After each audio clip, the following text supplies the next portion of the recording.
Y'all, they're saying Diddy might be home by this summer.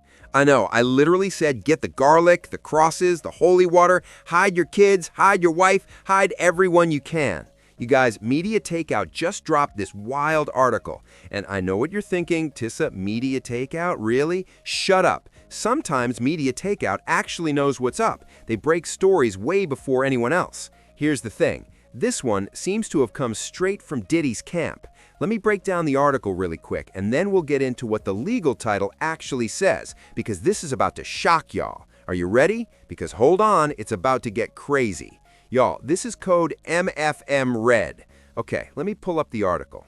Here's what they're reporting, and multiple outlets are saying the same thing. Sean Diddy Combs has been approved under the First Step Act, a prison reform initiative that allows eligible inmates to earn time off through structured programs and good behavior. I did verify that, and yes, it checks out. If everything continues on track, Diddy could be out on work release as early as this summer. The First Step Act, passed in 2018, was designed to reduce recidivism by rewarding inmates who complete approved rehabilitation programs.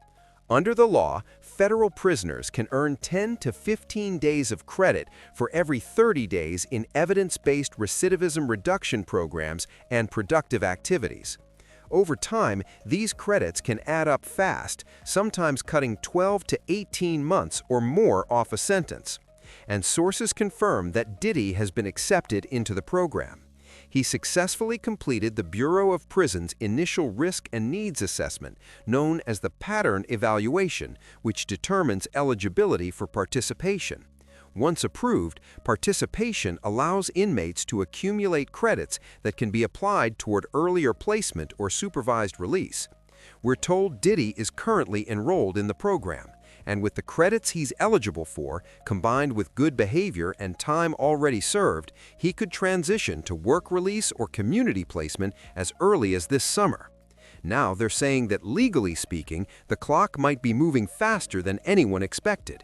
Sources close to the situation say Diddy is focused, compliant, and fully committed to completing this process. One insider said it bluntly. He knows the only way to get out sooner is to follow the rules to the letter. And that's exactly what he's doing. Now listen, I know when you heard that, just like everyone else, it probably sent shockwaves, fear across the community, Diddy's alleged victims, and literally everyone watching. But my sources say that might actually be the point. In their opinion, this could be a thinly veiled warning to anyone thinking of pressing charges, anyone who knows something about Diddy, and even the employees, lawyers, and PR people supposedly not being paid. Diddy's team says everyone's being paid, but TMZ begs to differ, pointing out that his rep has been caught lying multiple times. And honestly, I don't think TMZ has been wrong about anything regarding Diddy lately, so you choose what you believe. Some are saying Diddy's acting out because he's having a meltdown in prison, worried that his business secrets could hit the streets and unpaid employees might spill everything to blogs, tabloids, or whoever. But here's the kicker. That's BS. The source is too close to Diddy. My bet? This story came straight from Diddy's camp. Why is it complete BS? Because they're acting like federal programs instantly grant freedom, and that's not how it works. Let's break it down. He was accepted into the program, he passed the risk assessment, he's enrolled. That part is true, but the legal title tells us the real picture. When I checked, I thought, yikes, do I need to leave New York? Then they said, Tissa, calm down. Let's define what these people are even talking about. When someone says work release or halfway house, they actually mean pre-release custody, placement in a halfway home or home confinement at the very end of a federal sentence. It's not early freedom. It's literally the final phase. I said, okay, but do I need to break my lease? What's happening? They said, Tissa, that off-ramp only opens at the end of the sentence. BOP federal prisons usually only move people into halfway houses during the last 6 to 12 months before release. It's tied to your actual projected release date, not vibes, rumors, internet timelines, or approval numbers. They confirmed Diddy isn't anywhere near that window. Diddy was sentenced to 50 months and has served about 14. That leaves roughly 3 years remaining, even before earning credits, so his release is projected around 2027, 2028. Someone claiming he's hitting a halfway house in summer 2026? That's nearly 2 years early. I asked, okay, but what about the First Step Act? They said the First Step Act doesn't teleport inmates into halfway houses. Yes, it exists. Yes, you can earn credits, but those credits accumulate slowly and mostly adjust the release date incrementally, not magically shave years off. They don't suddenly move someone into pre-release custody 2 years early. At maximum, you might earn around 6 months of credit per year, and that's only if you're eligible and consistently enrolled in qualifying programs. And even then, they told me flat out, the math still doesn't work. They said, Tissa, even with perfect credits, there is no legal pathway for him to be in a halfway house this summer. For that to happen, Diddy's projected release date would already need to be summer 2027 or earlier. It's not. It's closer to 2028. So procedurally, the system has no reason to move him right now. And here's the part that really hurts him, and he knows it. The Bureau of Prisons is extremely conservative with high-profile inmates, public interest cases, people with ongoing civil exposure, individuals whose release would create backlash, scrutiny, or public outrage. They do not fast-track those people into community placement early because it creates risk for the system, for the optics, and for the officials approving it. So what are the odds, realistically? The odds of Diddy being in a halfway house or work release by this summer are close to 0, unless something extraordinary happens, a sentence reduction, a successful appeal, or executive clemency. And none of those happen quietly or quickly. So I asked the obvious question, then what is the point of all these media stories saying Diddy could be home by summer? They said because home by summer sounds powerful. Not because it's accurate, not because it's true. They're taking a real law, mixing it with a real concept, and attaching it to an impossible timeline.